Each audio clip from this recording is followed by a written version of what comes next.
Cette fois-ci, c'est la bonne. Le Maroc organisera bel et bien la Coupe du Monde 2030. Une information confirmée par le roi Mohamed VI lui-même. Après l'exploit historique au dernier mondial du Qatar, le royaume réussit à concrétiser ce projet ambitieux, un rêve magnifique que caressent tous les Marocains. Une expérience singulière en Afrique car le royaume fut le premier pays africain à poser sa candidature pour l'organisation d'une Coupe du Monde.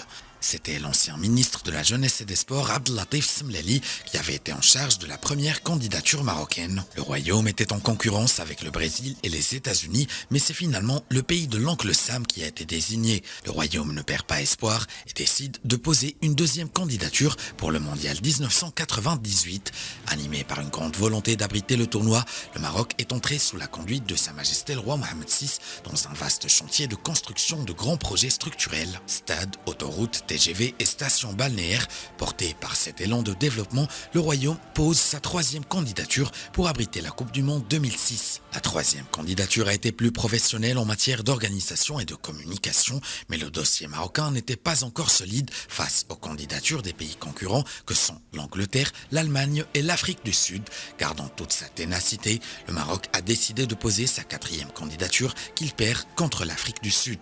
Plusieurs années plus tard, le Maroc a décidé de tenter sa chance pour le mondial 2026. Une candidature présentée comme innovante et s'imprégnant du nouveau contexte technologique. L'ancien ministre de l'Industrie et du Commerce, Moulay Hafid Al-Alami, avait été chargé par le roi Mohamed VI pour conduire le dossier.